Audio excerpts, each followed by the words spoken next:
मुझे जो मोटिवेट किया, शायद मेरे अपने बच्चे, अपने बेटे ने किया।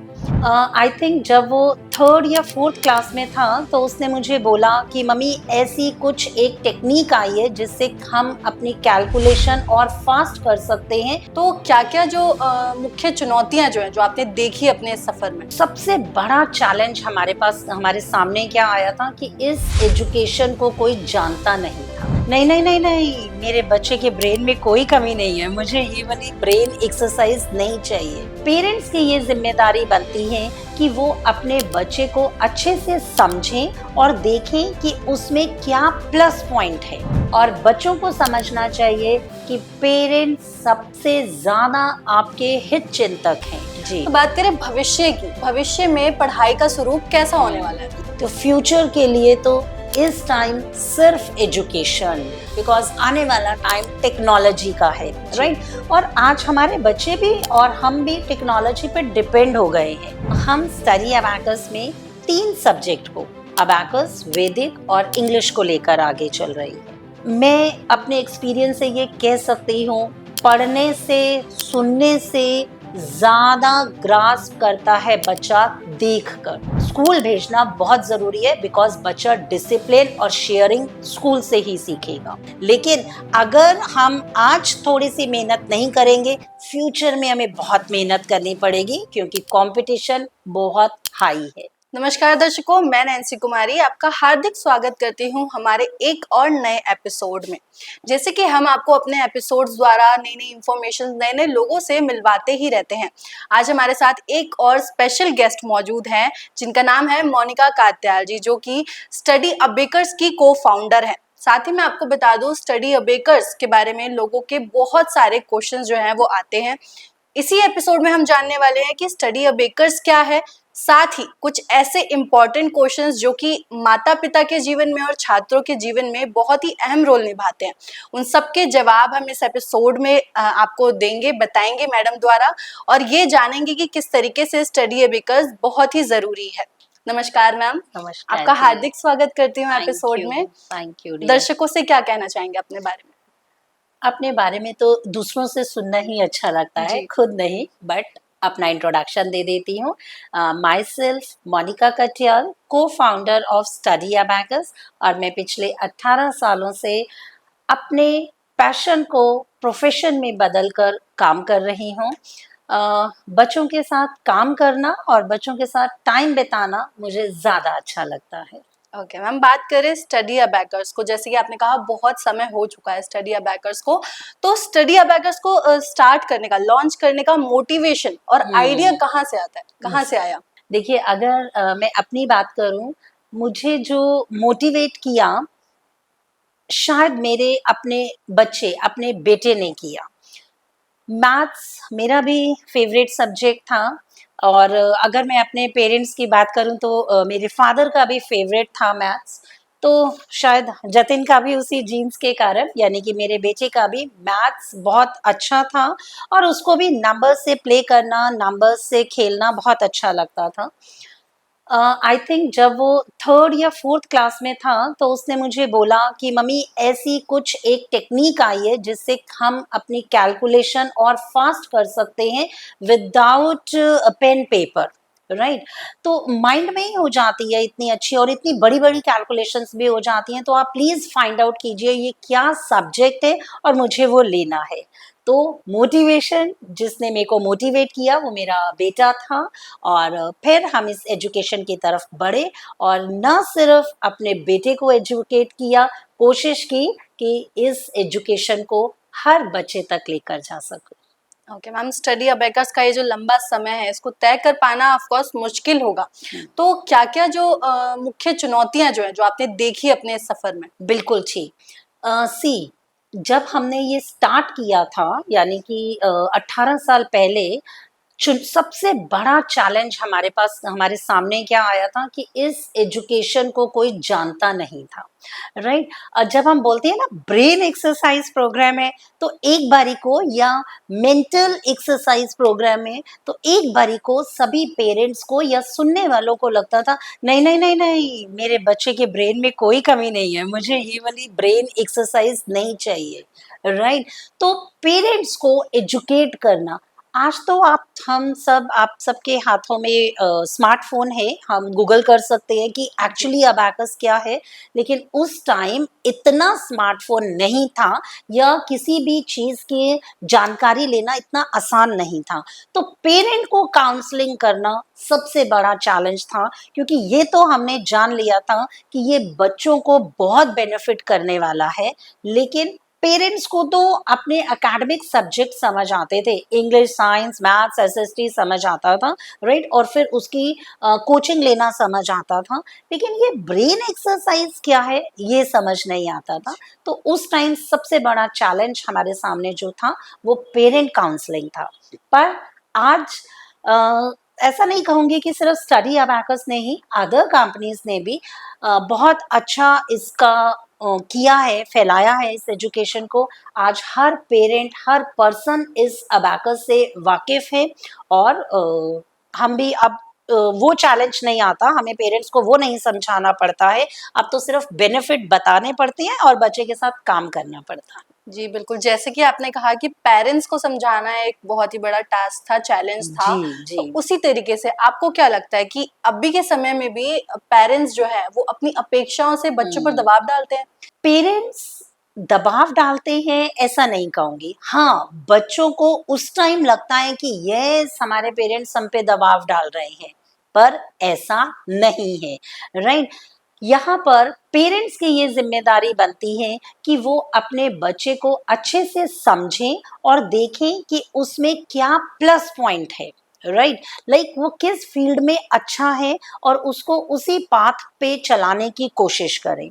और बच्चों को समझना चाहिए कि पेरेंट्स सबसे ज्यादा आपके हित चिंतक हैं, राइट। वो कभी भी आपको डिस्कम्फर्ट में नहीं देखना चाहेंगे, वो आपको डिस्कम्फर्ट में देख के कभी भी खुश नहीं जी। होंगे, राइट। तो मैं ये नहीं कहूंगी कि दबाव डालते हैं, वो कोशिश करते हैं कि हम अपने बच्चे को अच्छी से अच्छी एजुकेशन दे सकें और उसको फ्यूचर में किसी भी प्रॉब्लम का फेस ना करना पड़े। जितनी भी प्रॉब्लम्स हैं वो हम फेस कर लें, हम अपने बच्चों के लिए टाइम दें, या कोई भी समस्या आ रही है वो हम तक आए, हमारे बच्चों तक ना आए।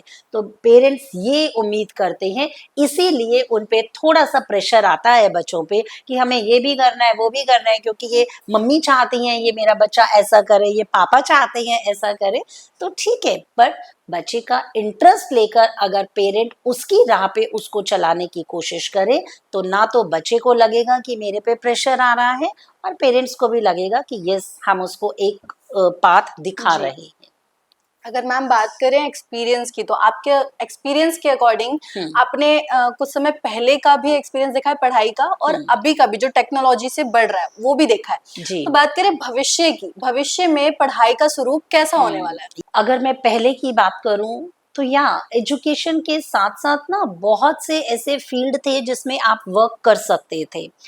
और आपने अब फ्यूचर भी पूछ लिया है, तो फ्यूचर के लिए तो इस टाइम सिर्फ एजुकेशन, एजुकेशन इतनी इम्पोर्टेंट हो गई है कि हर फील्ड में आपको बिना पढ़ाई के आप आगे नहीं बढ़ सकेंगे, बिना एजुकेशन के आप कुछ काम नहीं कर सकेंगे, बिकॉज आने वाला टाइम टेक्नोलॉजी का है, जी। राइट। और आज हमारे बच्चे भी और हम भी टेक्नोलॉजी पे डिपेंड हो गए हैं।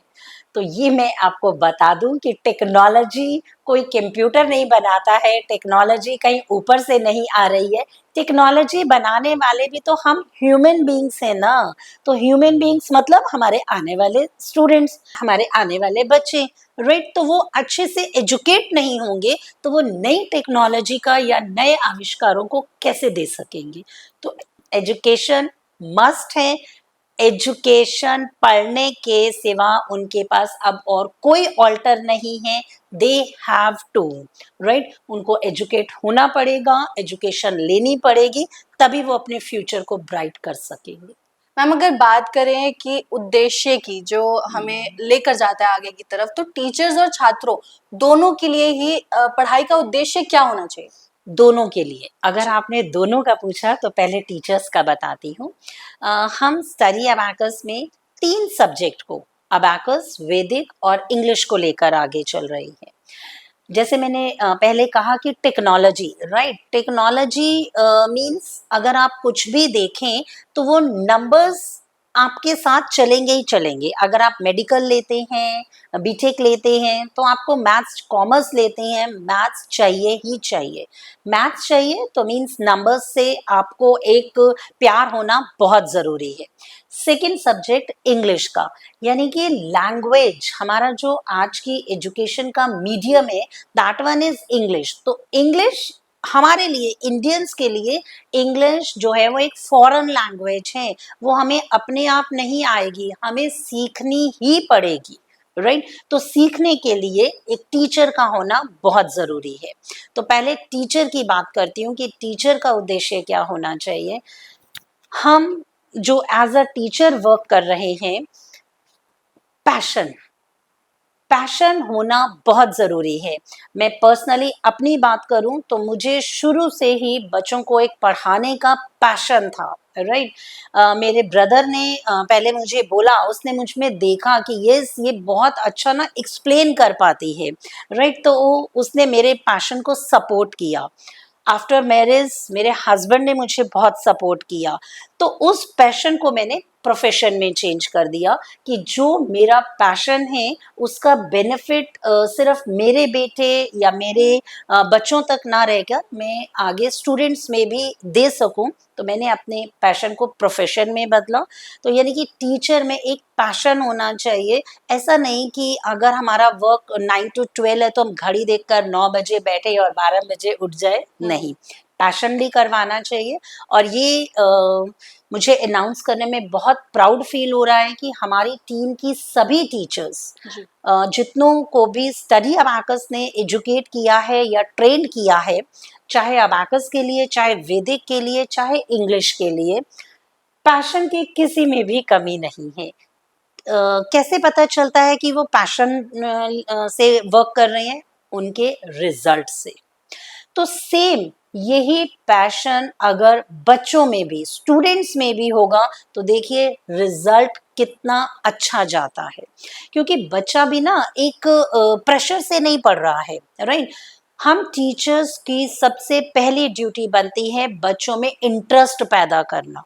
किसी भी सब्जेक्ट को पढ़ाना हो, first you have to create the interest.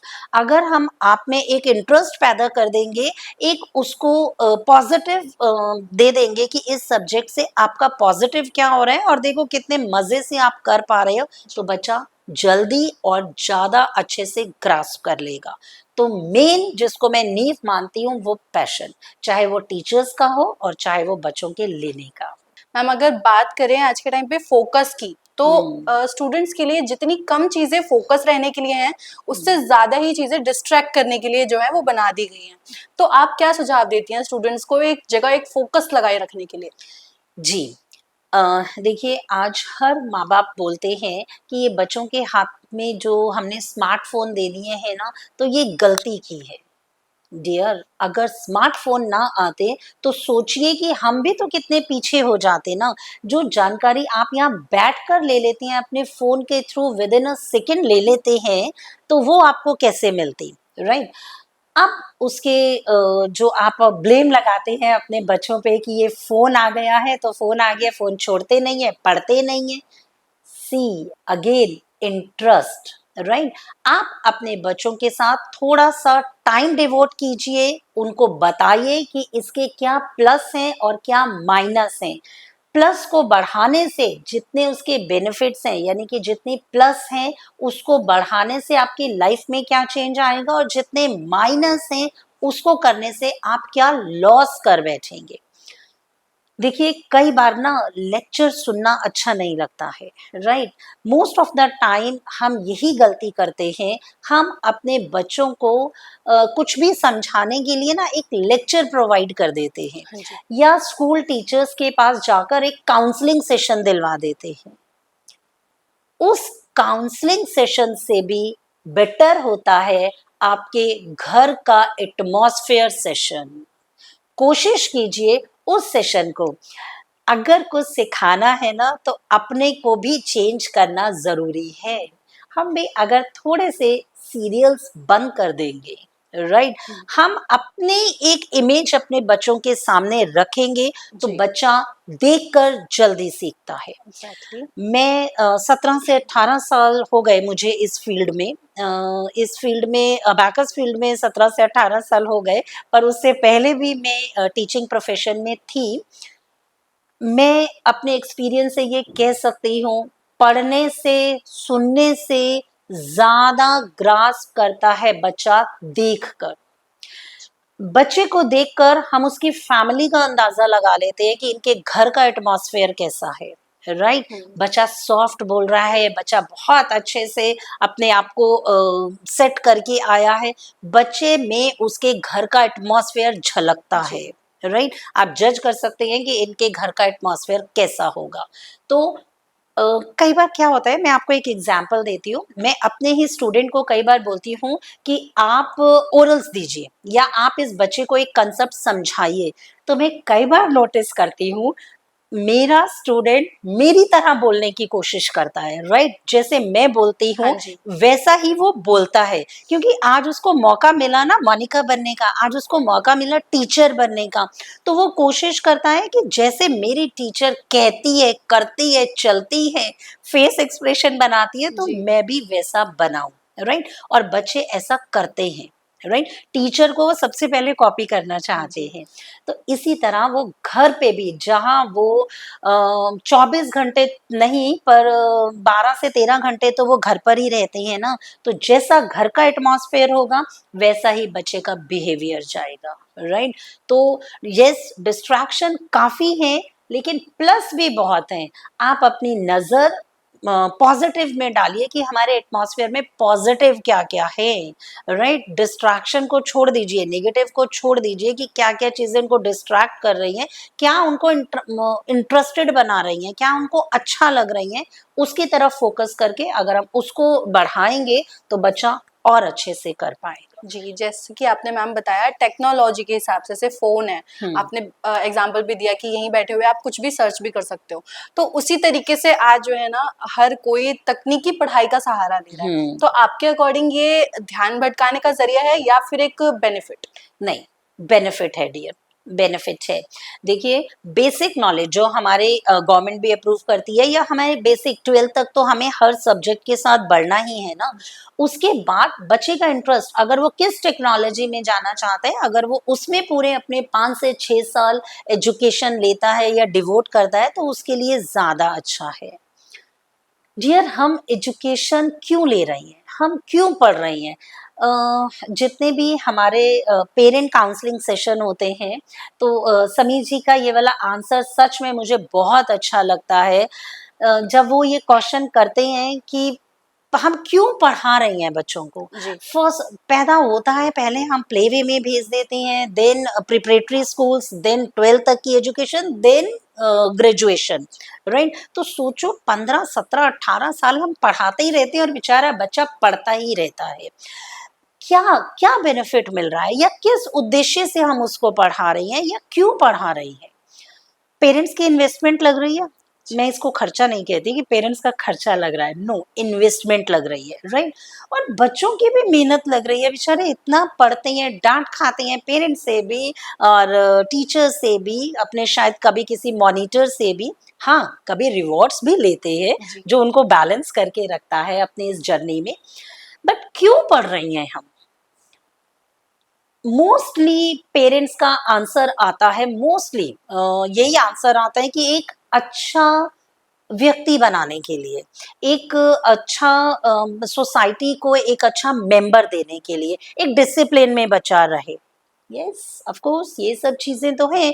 आप 12 साल अगर होम ट्यूशन 12 साल तक घर पर देते रहें, उसको पढ़ाएं, वो उतने मार्क्स, शायद ज्यादा मार्क्स ले आएगा स्कूल से भी, बट स्कूल भेजना बहुत जरूरी है, बिकॉज बच्चा डिसिप्लिन और शेयरिंग स्कूल से ही सीखेगा, राइट। घर बैठकर वो ये नहीं सीख सकता है। Exactly.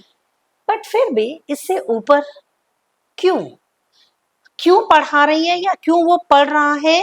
एक परफॉर्मेंस जब तक वो नहीं दे पाएगा अपनी लाइफ में, सिर्फ पढ़ने से, सर्टिफिकेट्स कलेक्ट करने से कुछ नहीं होने वाला। ऐसा नहीं है कि कुछ नहीं होने वाला। यस, उसको कॉन्फिडेंस तो मिलेगा ही और एक एजुकेशन मिलेगी तभी वो कुछ आगे कर पाएगा। पर कब जज किया जाता है? जब वो एक अच्छा प्रोफेशनल बन जाता है, राइट? यानी कि परफॉर्म कर सके, सिर्फ हाँ उस जी। एजुकेशन को लेता ही ना रहे, परफॉर्म करने वाला भी होना चाहिए, राइट? यानी कि जब अपनी लाइफ में आए या अपने उस सिस्टम में आए तो एक अच्छी अर्निंग भी कर सके, जी। राइट? इसीलिए हम कर रहे हैं उसके लिए। तो परफॉर्म करना सबसे मुश्किल है डियर। एजुकेशन लेना बहुत आसान है, उसको डाइजेस्ट करना थोड़ा उससे मुश्किल, लेकिन उससे भी मुश्किल है परफॉर्म करना। वो परफॉर्म करने वाला कब बनेगा? आपने हमें बता दिया कि मैंने इसमें भी फर्स्ट डिवीजन है, इसमें भी फर्स्ट डिवीजन जी। है, इसमें भी, राइट? जब इंटरव्यू किया और उन्होंने कुछ प्रोजेक्ट दिया, वो क्रैक नहीं कर सके, तो सॉरी, उस एजुकेशन को आपने लिया नहीं, अभी डाइजेस्ट नहीं किया, बुकिश नॉलेज ली। तो परफॉर्म करना सबसे ज्यादा जरूरी है। इन छोटे छोटे बच्चों का जो हम कंपटीशन करवाते हैं, चाहे वो हमारे इंटर सेंटर कंपटीशन हो, चाहे नेशनल लेवल पर हो, चाहे इंटरनेशनल लेवल पर हो, मेन पर्पस है कि वो जितना ले रहे हैं क्या वो उस अकॉर्डिंगली परफॉर्म कर पा रहे हैं, राइट? जी। जितना हम लेते हैं ना, अगर हमने 100% लिया है ना, हम उसका 85 to 90% परफॉर्म कर पाते हैं, 100% नहीं। तो ये परफॉर्मेंस कैपेसिटी को बढ़ाने का ही एक पर्पस है। मैम अगर बात करें ना फ्यूचर की, तो जो भी हम कर रहे हैं प्रेजेंट में उसका फ्यूचर देख के ही करते हैं। तो स्टूडेंट्स के दिमाग में भी क्वेश्चंस आते हैं कि जो भी स्टडीज है फ्यूचर में क्या बेनिफिट मिलने वाला है इसका। जी, जी। देखिए, जिस भी फ़ील्ड को आप पकड़ेंगे तो वो आपको वो सब्जेक्ट ही बेनिफ़िट करेगा जिसको आप आगे फ्यूचर में लेंगे, राइट? अगर मैं बात करूँ अबैकस की, येस, पेरेंट्स का भी ये मेरे पास बहुत क्वेश्चन आता है कि अभी तो हमारा बच्चा इतना फ़ास्ट कर रहा है, राइट? लेकिन अभी वो 3rd क्लास में है, 4th क्लास में है, तो आगे जाकर 11th-12th में जो अपने कॉम्पिटिटिव एग्ज़ाम देगा, तो क्या उसको ये याद रहेगा या तब तक हमें आपके पास भेजना पड़ेगा? नहीं, नहीं, नहीं, मेरे पास आपको 11-12 तक नहीं भेजना, मेरे पास 1.5 से 2 साल के लिए ही भेजना है। यस, फ्यूचर में कैसे हेल्प करेगा? जी।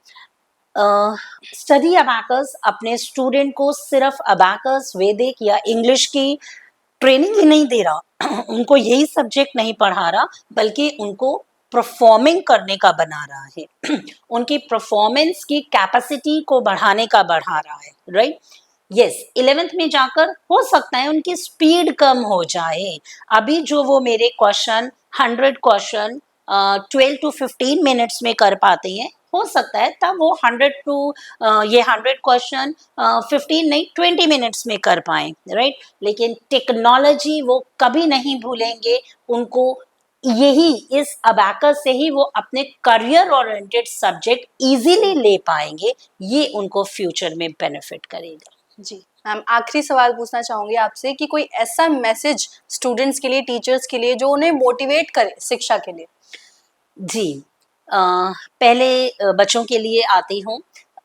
ये जो बच्चे आज के समझते हैं कि मम्मी ने, पापा ने, टीचर्स ने या हमारे बड़ों ने एक प्रेशर हम पे लगा दिया है। नहीं बच्चा, हम आप पे कोई प्रेशर नहीं डाल रहे हैं, लेकिन आज की डिमांड को देखकर, आज की कंपटीशन को देखकर हम भी यही चाहते हैं कि आप सबसे स्मार्ट बने, आप सबसे ज़्यादा अच्छे बने, कैपेबल बने, राइट?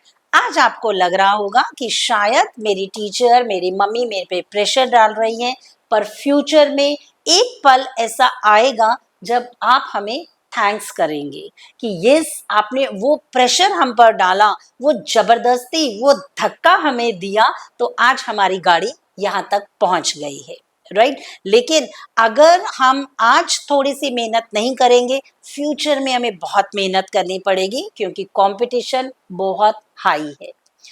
पेरेंट्स के लिए एक बात कहना चाहूंगी, हर बच्चा एक चीज के लिए नहीं बना है।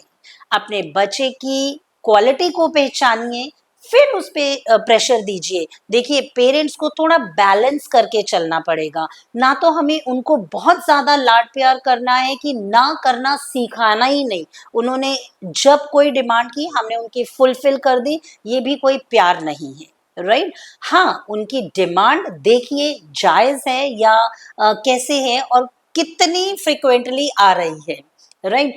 कितना हम उसको पूरा कर पा रहे हैं। अपने प्यार और डांट में बैलेंस बनाकर रखना है, राइट। और देखना है कि बच्चा किस तरफ जाना चाहता है और उसको उसमें सपोर्ट करना है। Thank you. Thank you ma'am. Thank तो यू। जैसे कि आपने देखा स्टडी अबैकर्स की मोस्टली इंफॉर्मेशन और मैं कहूँगी कि मोटिवेशन कि क्यों आपके लिए स्टडीज़ और स्टडी अबैकर्स बहुत इंपॉर्टेंट है। जैसे कि मैंने स्टार्टिंग में ही कहा था, पेरेंट्स के भी बहुत से क्वेश्चंस होंगे जिनका जवाब जो है इस एपिसोड में मिल जाएगा आपको। तो आई होप सो आपको मिल गया होगा। अगर कोई क्वेश्चन भी छूट जाता है, आपकी कोई भी क्वायरी है, तो आप कॉमेंट बॉक्स में हमें ज़रूर बता सकते हैं।